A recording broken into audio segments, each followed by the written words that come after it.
All right, I am doing this part with the red, the safe light on, that's the red light, and this red light will not expose your photo paper. So this is what it's normally gonna look like in the darkroom, okay?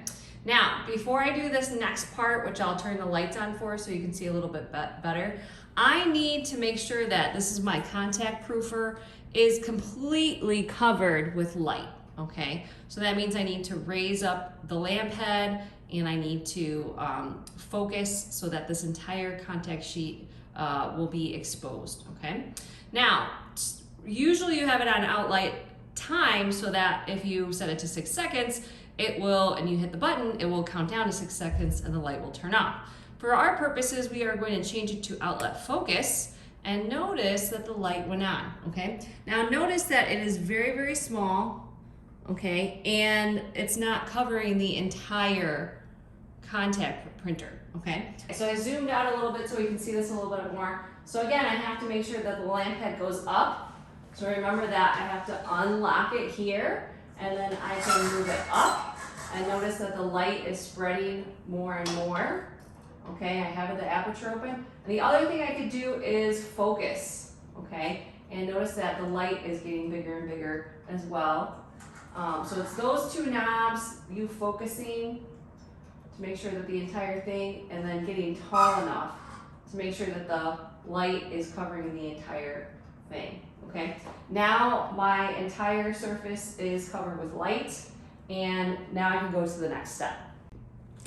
All right, so what is this thing? Okay, this is called a contact proofer. So this is a developed contact sheet, but let's pretend it's just a white piece of photo paper that was just came out of a LightSafe bag, and you're gonna put it on the foam of the contact printer.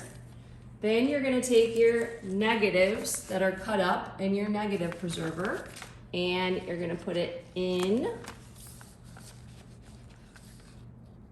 the contact proofer, and then I'm gonna sandwich it, okay? Now you gotta make sure that you check, let me scroll up. Make sure that there's no negatives in the negative carrier, okay? So I have to go over here and open up the negative carrier. Oh, and there is a negative here. So I gotta take it out and I gotta put it back in because I don't wanna have any negatives. I want it just to be pure light to hit this, okay? Now, what I do is I take a piece of blackboard, okay, and I set my timer to, I'm gonna set my timer to 10 seconds, and I'm going to hit the start reset button with it completely covered.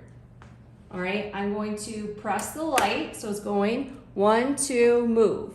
1, 2, move. 1, 2, move. 1, 2, move. 1, 2, and done, okay? Now it's exposed and you're gonna go develop this in the darkroom, okay? After doing that, you'll see, okay, I'm gonna look at my practice contact sheet. So I obviously developed this, okay? But this only got a couple seconds. This was exposed the whole 10 seconds. Now I gotta look in here and I have to say which one has rich blacks and white whites. Okay, so I would say around the 10, 8 second mark, because you wanna have a really good range of gray too. You don't wanna have just like complete blackness. You can't be too dark. So I would say 6 seconds, okay? Then you get a new piece of paper and you put it here and you put your negatives down again. This time you're not putting the board over it. You're setting it to 6 seconds, the timer. I'm hitting play and I'm exposing it for 6 seconds exactly. And then I have a contact sheet. So you're gonna go process that and it should be, then you can tell what your pictures look like.